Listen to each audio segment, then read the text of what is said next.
Just imagine if you got your hands on a powerful magical sword, but a witch was willing to kill to get it. That's exactly what happens in today's story. The story begins with Alex, a young boy reading a book about ancient kings. He was running late for school and barely managed to catch the school bus.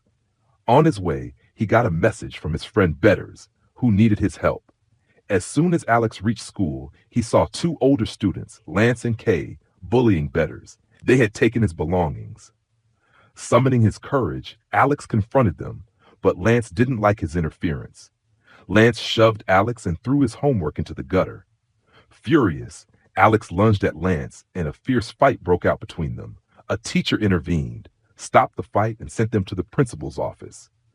As punishment, Alex, Lance, and Kay were detained at school for 2 extra hours. After school, Lance and Kay decided to get revenge on Alex. They chased him, forcing Alex to hide in an abandoned building. However, Lance and Kay followed him there and threatened to beat him up. In an attempt to escape, Alex ran but tripped and fell, knocking himself unconscious. Seeing him unconscious, Lance and Kay got scared and fled. Later, when Alex regained consciousness, he noticed a sword embedded in the rubble nearby. It was stuck in stone, but Alex managed to pull it out in one go. The blade glowed brightly. Hearing police sirens nearby, Alex hid the sword in his bag and ran home. He then called Betters to his house and showed him the sword. The sword's handle had a gemstone, and some Latin words were engraved on it. Using a translator, they discovered that the sword was none other than Excalibur, the legendary sword of King Arthur. This was the same King Arthur Alex had read about in his book. The story spoke of a king named Uther Pendragon, who ruled the land of Britain and was loved by his people. After his death, the kingdom fell into chaos as there was no heir to the throne. A wizard named Merlin created the magical sword Excalibur and embedded it in a stone, declaring that only the true heir of Uther Pendragon could pull it out. Many warriors tried but failed, until a young boy named Arthur succeeded. Arthur was revealed to be Uther Pendragon's lost son, and later became a wise and just king like his father. However, Arthur's half-sister Morgana believed she was the rightful heir to the throne. Using dark magic, she waged war against Arthur but was ultimately defeated. Before her defeat, Morgana vowed to return when the kingdom was weak and claim Excalibur for herself. Despite uncovering this story, Alex and Betters didn't fully believe it. As a joke, Alex made Betters his commander and then hid the sword in his wardrobe. Meanwhile, the news of Excalibur being pulled from the stone awakened Morgana from her slumber deep within the earth. Another spirit also awoke, taking the form of a young man. This figure wandered into the town of Stonehenge. Having no clothes, a shopkeeper gave him some, and he roamed the streets aimlessly. When the police stopped him, he used his magical powers to enchant them and continued on his way. And so, the adventure begins. At someone's request, a boy was dropped off at the school where Alex and Betters studied. This boy entered the classroom and introduced himself as Merlin. His strange behavior made the other students laugh at him. Later, during the astronomy class, Merlin kept staring at Alex, making Alex feel uneasy. The teacher explained the solar eclipse that was to happen in 4 days. Hearing this, Merlin suddenly became agitated and ran out of the room without saying a word. During lunch, Merlin returned and announced that King Arthur's heir had returned, and it was Alex.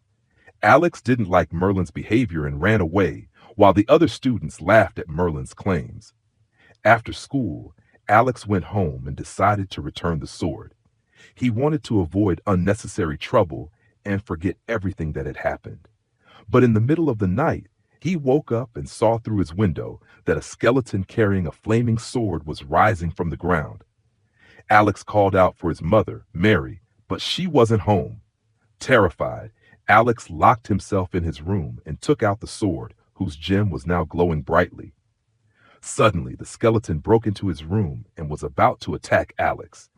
Alex tried to defend himself, but the skeleton easily knocked Excalibur out of his hands. Just as the skeleton was about to finish Alex with its sword, Merlin appeared and destroyed the skeleton using his magical powers. Using so much magic at once made Merlin very weak, but he told Alex to meet him at the cafeteria the next day. Alex agreed. To understand more about what had happened, Alex reopened the book his father had given him. Meanwhile, in Morgana's cave, she learned that her demonic servant had been defeated by a young boy and the wizard Merlin. Furious, Morgana broke free from her roots and awakened her evil army to reclaim Excalibur. The next morning, Alex's mother saw him sleeping with the sword. She scolded him for keeping such a dangerous weapon and told him to return it to where he found it. However, Alex saw an opportunity and ran off with the sword. That day, Alex met Merlin, who was now working at a fast food place. Merlin warned Alex that now that Excalibur was with him, Morgana and her monstrous army would come after him. Merlin explained that when Morgana's soldiers appear, time for the rest of the world stops, and only those with Excalibur or its allies can see them. Merlin also told Alex that if Morgana wasn't stopped before the solar eclipse, she would destroy the world. Alex and betters still found it hard to believe the story. To convince them, Merlin revealed his true form and, using his magic, showed them a vision of the future where Morgana had taken over the entire country, enslaving everyone.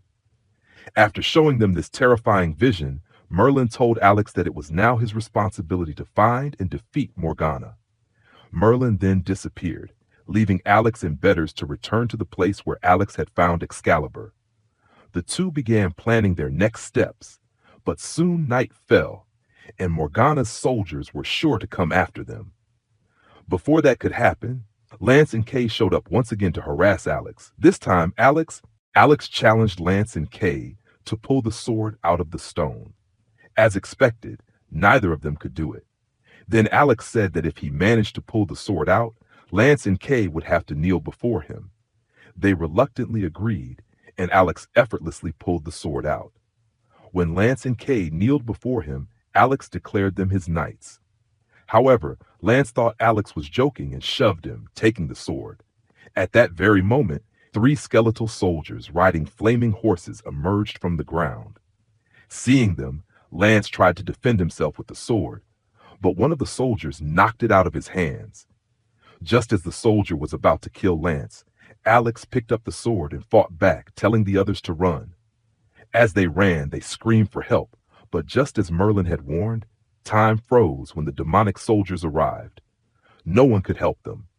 The 4 kids ran down the street, movements, but the soldiers pursued them. When one soldier got close to Alex, he opened a car door, causing the soldier to collide with it and burn to ash. 2 soldiers remained, so Kay revealed that he knew how to drive. They all got into a car and sped away. One of the soldiers caught up to them, but Kay rammed the car into him, sending him crashing into a bus stop. Only one soldier was left. Kay turned the car around and charged at the last soldier, finally defeating him. As soon as the last soldier was destroyed, time resumed. At that moment, an old woman suddenly appeared in the car. It was actually her car. The kids screamed in panic but managed to get out of the car and hide in a dark alley. There, Lance confronted Alex, demanding to know what was going on. The next day, Alex and betters went to Lance's house and explained everything about Merlin and the sword. Alex told them they needed to find Morgana's lair, and the answer could only come from Alex's father, who had given him the book about King Arthur. However, the problem was that Alex's parents had divorced, and his father had moved far away.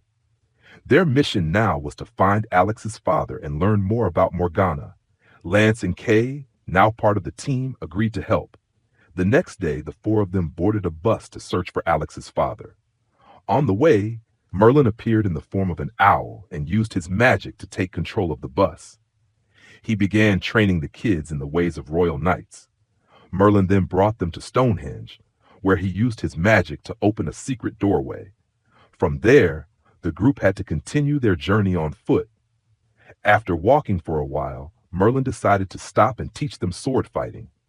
Using his magic, he created replicas of Excalibur and brought 4 trees to life to act as their training partners. The kids started their training while Merlin went off in search of food. At first, the training was tough, but the kids soon realized that the trees were teaching them how to fight using their branches and roots. They quickly learned and improve their skills.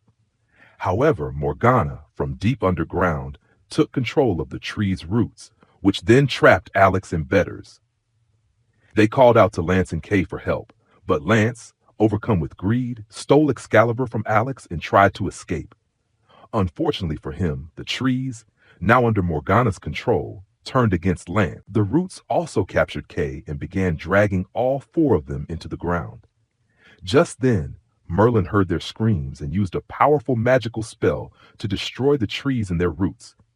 However, this drained Merlin of his energy, so he transformed into an owl to gather his strength. Later, Alex demanded the sword back from Lance, but Lance refused and declared himself the new leader. As they passed through a swampy area, Betters challenged Lance to a duel. Alex stepped in and decided to face Lance himself. The two fought fiercely with swords, but during the battle, Excalibur broke into two pieces. Without the sword, completing their mission seemed impossible. Suddenly, Alex remembered the legend of the Lady of the Lake from the book. She was said to protect Excalibur. Alex pleaded with the Lady of the Lake to restore the sword, and to everyone's amazement, a hand emerged from the water holding the repaired sword. Seeing this miracle, the group rejoiced and continued on their mission. Feeling guilty for his actions, Lance apologized to Alex and promised to always stand by him. The four of them moved forward and encountered some local villagers who offered them horses, as the villagers were traveling the same path. As night fell, Morgana's soldiers began to emerge. Time froze once again, and the villagers disappeared. Skeletal soldiers rose from the ground, forcing Alex and his friends to flee into the forest. Morgana's soldiers pursued them relentlessly. Suddenly, Betters fell off his horse, and the soldiers closed in on him. Just as one was about to attack, Alex instructed Kay to help Betters. Kay managed to save him in time, and Betters quickly got back on his horse. However, more soldiers kept emerging from the ground. Alex and his friends eventually reached the top of a cliff overlooking the sea. Trapped, Alex came up with a plan. He dismounted his horse and leaped off the cliff. Confused but trusting Alex, the others followed. They all landed safely on a large rock below, but the pursuing soldiers fell straight into the sea and were destroyed. After this, Alex and his friends arrived at King Arthur's ancient city, inland. That night, they stayed in an abandoned castle. The next morning, Alex headed to the village to search for his father, hoping to find Morgana's true location. Instead, he found his Aunt Sophie, who revealed that Alex's father had become an alcoholic and no longer lived there. Shocked, Alex showed her the King Arthur book that he believed his father had given him. However, Sophie revealed that it was actually a gift from Alex's mother. Hearing this, Alex was stunned and realized that everything he believed about his father was a lie. Distraught, he ran away and sat on a rock, feeling that King Arthur's story might also be false. In frustration, he threw the book into the sea. Betters consoled Alex and revealed that he had learned a duplication spell from Merlin. Lance and Kay also joined them, thanking Alex for helping them come together as a team. Finally, Merlin arrived in his true form, holding the very book Alex had thrown into the sea.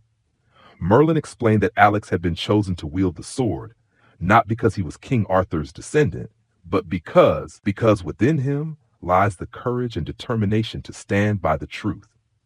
Hearing this, Alex felt a surge of new energy, but he still didn't know where Morgana's lair was. Merlin then said the answer would be found in the book itself. Alex read in the book that Morgana still resides in her old castle in the Glastonbury region. Now they needed weapons for the battle against Morgana. Alex and Betters went to an arcade where Betters used his magical powers to generate thousands of coins so they could purchase weapons for their companions. Using a magical portal created by Merlin, they reached Glastonbury. However, they found only a small, empty castle there. Upon entering, the gem in Excalibur began to glow, and Alex realized that the path to Morgana's cave was underground. Alex struck the ground with the sword, revealing a hidden pathway with stairs leading downward. When they descended, they found a cave filled with monstrous tree roots. Suddenly, the roots attacked them. Lance held back the roots to allow Alex to move forward. Alex advanced to the center of the cave, where he found Morgana's lair. There he saw that all his friends were entangled in the sorceress's tendrils. Morgana herself appeared before him, demanding that Alex hand over the sword. When Alex refused, Morgana transformed into a monstrous beast and began attacking Alex with fire. Alex narrowly escaped her attacks, but Morgana quickly cornered him. She claimed Alex wasn't the rightful heir to the sword, as he was not truly a descendant of King Arthur. Hearing this, Alex knelt before her and offered Excalibur, but just as Morgana reached out to take the sword, Alex pulled it back and struck her with a deadly blow. Morgana was gravely wounded, and her magic began to weaken. Suddenly, the entire cave started trembling as if it would collapse any moment. Alex saw that his friends had been freed from the monstrous roots, so they quickly escaped the cave. Moments later, the cave collapsed completely before their eyes. Thanks to their bravery and determination, Morgana was defeated and their mission was a success. The group boarded a bus and returned to London. When Alex arrived home, he saw his mother asleep. He wanted to talk to her about everything that had happened, but he didn't feel ready yet. So he went to his room and slept. The next morning, Alex woke up to find his window covered in roots. Suddenly, Merlin appeared and revealed that Morgana was still alive and would now attack Britain with double the power. Alex was shocked, wondering where he had gone wrong. He realized that he had broken one of the knight's key laws, respecting those closest to him. Before leaving on the mission, he hadn't told his mother the full truth. Alex immediately went to his mother. She hugged him tightly, telling him how worried she had been. Alex then explained that he had uncovered the truth about his father and now understood that his mother was only trying to protect him from the past. Mother and son embraced, healing their strained relationship. Alex still had an important task to complete. Trusting his mother, he told her everything about King Arthur and the sword. However, she still didn't believe him. To prove it, Alex filled a tub with water and tried to summon the Lady of the Lake. Moments later, his mother was stunned because a hand emerged from the water holding the same sword, Excalibur. After regaining the sword, Alex met with the wizard Merlin along with his friends. Together, they strategized about what to do with Morgana. There were only a few hours left until the solar eclipse, and Morgana would attack with her full strength at that time. To fight her, they would need a large army. Alex came up with the idea of gathering all the students from his school and turning them into soldiers to fight Morgana's army. With the plan set, they all went to the school, where Merlin used his magical powers to control the principal's mind and gathered all the students outside. Alex then told everyone about the threat Morgana posed and explained the story of Excalibur and King Arthur. Naturally, all the students laughed at him, thinking he had gone mad. But then, to get their attention, Merlin transformed into an owl, leaving everyone shocked. Alex asked everyone to bow before him so he could knight them and prepare them to fight the sorceress. Initially, everyone refused, but when the principal announced that they wouldn't have to do homework in return, they quickly changed their minds. Alex declared them all as his soldiers, and his friends began distributing armor and shields to them. They also started training the students for battle. Meanwhile, Merlin used his magic to take the car keys from all the parents. They then planned to use the cars to counter the horsemen in Morgana's army. Within a few hours, the entire school was transformed into a fortress that was nearly impossible to breach. Soon the solar eclipse began, and Morgana's thousands of horsemen started rising from the ground, advancing rapidly toward the school. Alex told everyone that it was time to execute the first part of the plan. Using the cars, the students tried to crush the horsemen near the gates. This tactic worked to some extent, but many soldiers still managed to enter the school's corridors. Alex then initiated the second phase of the plan. Under the leadership of Alex, Betters, Lance, and Kay, all the students prepared for direct combat. At first, the children's army fought bravely, but gradually, Morgana's soldiers grew stronger and began overpowering them. Alex ordered everyone to retreat to the roof, where Merlin was preparing a portal to stop Morgana. However, As everyone reached the roof, Morgana secretly attacked Merlin. Merlin reverted to his old form and defiantly declared that Morgana could never win because Alex and his friends had far more courage and integrity than her. Morgana, furious at this, transformed into a massive dragon once again and started raining fireballs on the children. Luckily, everyone managed to escape her attacks. They then used ropes to tie up the dragon's legs and neck to prevent it from attacking them with fire. Despite this, Morgana launched a powerful fireball at Merlin, who was still in owl form, severely injuring him. Alex immediately ran to save Merlin, but Merlin was in a very bad condition, but Alex gave him a magical potion which healed him quickly. After regaining all his strength, Merlin opened a large portal, intending to trap Morgana inside it forever. Alex skillfully dodged Morgana's attacks and reached her back. However, Morgana's neck could turn completely, and she was just about to finish Alex with a fireball when Alex severed her head with Excalibur. At the same time, the rest of her body was pulled into the portal, and the threat of Morgana was gone forever. Alex and his companions celebrated their victory with great joy. The next day, Alex threw the Excalibur sword into the lake, where the Lady of the Lake caught it and took it back with her, ensuring that one day, another brave warrior might wield it again. If you enjoyed the video, don't forget to like it and subscribe to the channel. See you in the next video.